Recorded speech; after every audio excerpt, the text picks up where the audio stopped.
नमस्कार and welcome you all to world affairs. मैं हूं प्रशांत धवन। नाउ भारत का नया पार्लियामेंट इनॉग्रेट हो चुका है और दुनिया भर से बहुत सी स्टेटमेंट्स आई हैं इंडिया के नए पार्लियामेंट को लेकर।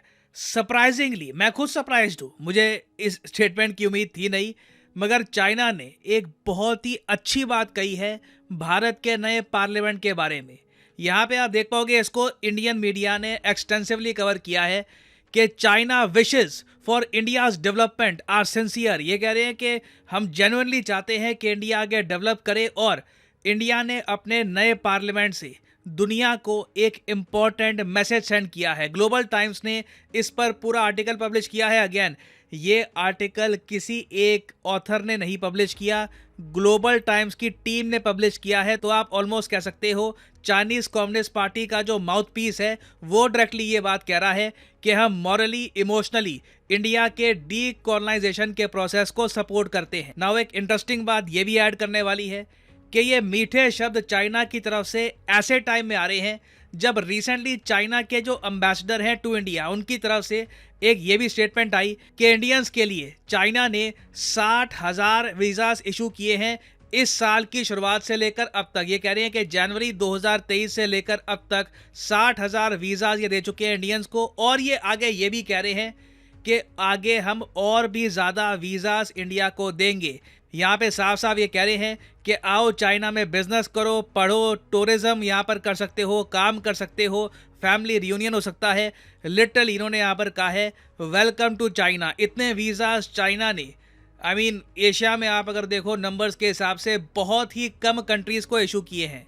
नाउ अगेन, आप अगर ये सोच रहे हैं कि मैं आपको बताऊंगा कि अचानक से चाइना की तरफ से ये मीठी बातें क्यों रही है, स्पेशली एक ऐसे टाइम में जब पीएम मोदी की एक हिस्टोरिकल विजिट होने वाली है यूएसए में और बात चल रही है कि जेट इंजन से रिलेटेड डील होंगी।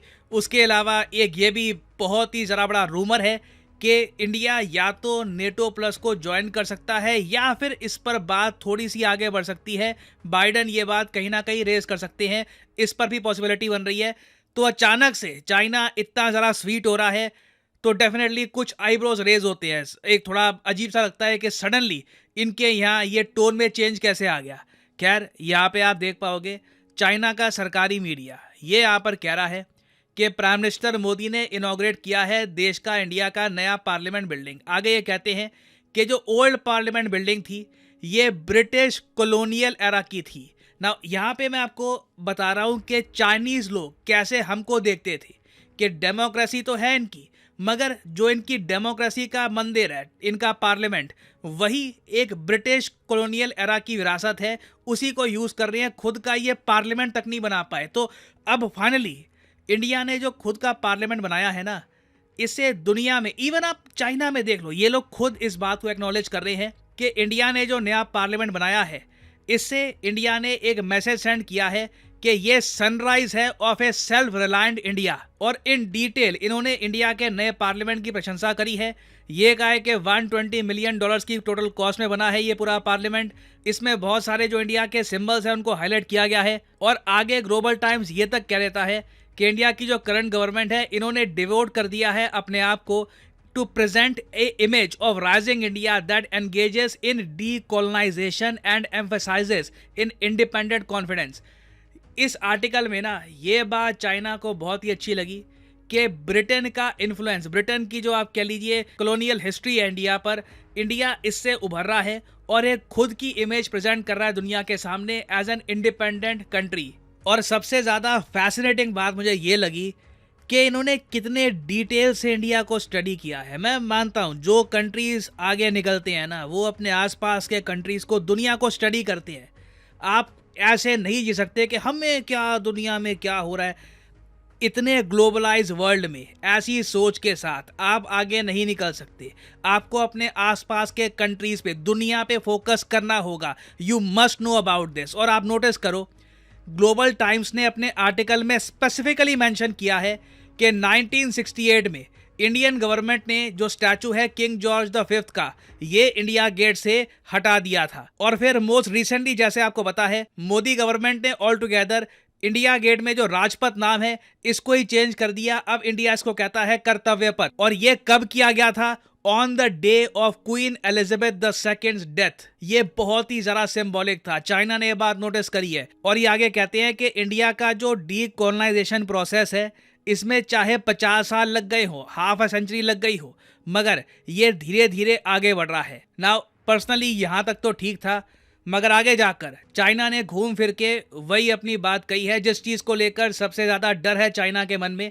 ये बात मैं आपको एक दिन पहले एक वीडियो में बना चुका हूँ कि चाइना की जनता में सबसे बड़ा डर ये है कि इंडिया और यूएस एक मिलिट्री अलायंस ना कर दे, क्योंकि तब एक अनस्टॉपेबल पावर बन जाएगी जिसको चाइना रोक नहीं पाएगा। और इन्होंने ये बात आगे अपने आर्टिकल में मेंशन करी है, घूम फिर के उस पर ही आए हैं कि देखिए इंडिया अच्छा कर रहा है, बस एक काम और कर दो। हमारी तरफ से एक इंडिया को एडवाइस है कि additionally we would like to offer a friendly reminder to remain vigilant against the geopolitical manipulation by the West. के जो पश्चिमी देश है, ऑब्वियसली यूएसए की बात कर रहे हैं, उनकी जो जियोपॉलिटिकल मैनिपुलेशन है उससे इंडिया को बच के रहना होगा, क्योंकि इसमें नियो कलोनियलिज्म छुपा है। चाइना के हिसाब से ये जो इंडो पैसिफिक क्वाड वगैरह है ये एक नया फॉर्म ऑफ कलोनियलिज्म है जिसमें यूएस अपने हिसाब से कंट्रीज को एडजस्ट करना चाहता है। ये इनका कहना है, ठीक है।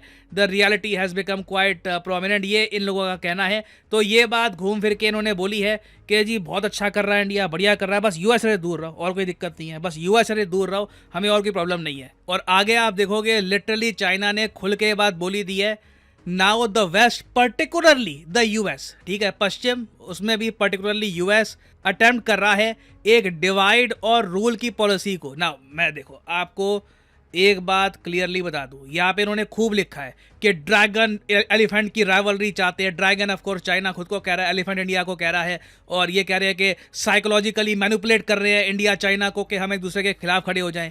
गलवान यूएसए ने तो किया नहीं था, ये बात तो ठीक है ना। अगर मान लो चलो ठीक है, एक बार को चाइना की बात पे हम यकीन कर लेते हैं कि यूएस कर रहा है मैनिपुलेशन, तो आपने क्या सद्बुद्धि दिखाई गलवान करके, इंडिया के आसपास अपनी आर्मी खड़ी करके, पाकिस्तान के टेररिज्म को यूएन में सपोर्ट करके थोड़ी मैच्योरिटी आप भी दिखा देते। तो ये सब बातें देखो और कुछ नहीं, चाइना का बस एक पैनिक है। और मैं आपको ये बता दूं, एज एन इंडियन नहीं कह रहा मैं, एक बहुत ही न्यूट्रल जियोपॉलिटिकल एनालिसिस अगर हम करें तो सबसे बड़ा डर चाइना को यही है कि इंडिया यूएस इकट्ठे ना हो जाए। बाकी देखिए, अगर इनकी लीडरशिप में जेन्युइन एक विजन होती तो ये हमेशा पाकिस्तान पर प्रेशर डाल के रखते कि आतंकवाद कम करो, इंडिया का सपोर्ट करते, बॉर्डर में पीस मेंटेन करके रखते।